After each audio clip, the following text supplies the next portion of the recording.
You have definite associations with the days, weeks, months and seasons of the year. You have said time and again, today feels like Sunday, or Monday, or Saturday, or this feels like spring, or summer, or fall, or winter. This should convince you that you have definite, conscious impressions that you associate with the days, weeks, and seasons of the year.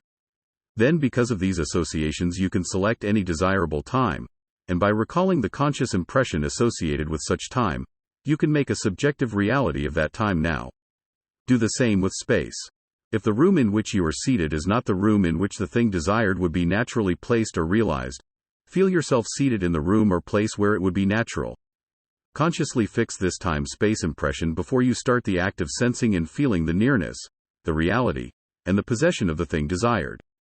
It matters not whether the place desired be 10,000 miles away or only next door. You must fix in consciousness the fact that right where you are seated is the desired place. You do not make a mental journey. You collapse space. Sit quietly where you are and make there-ness, here-ness. Close your eyes and feel that the very place where you are is the place desired. Feel and sense the reality of it until you are consciously impressed with this fact, for your knowledge of this fact is based solely on our subjective sensing.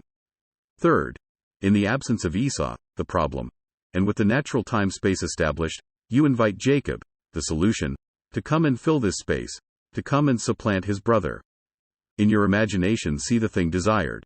If you cannot visualize it, sense the general outline of it, contemplate it.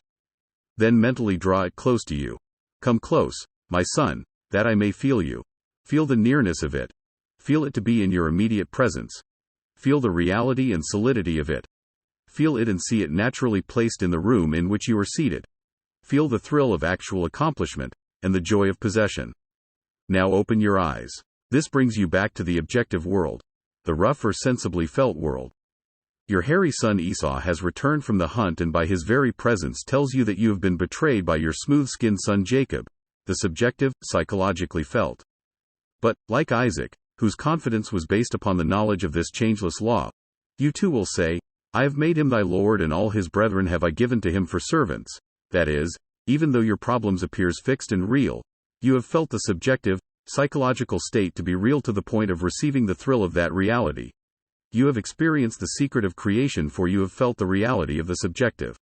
You have fixed a definite psychological state which in spite of all opposition or precedent will objectify itself, thereby fulfilling the name of Jacob, the supplanter.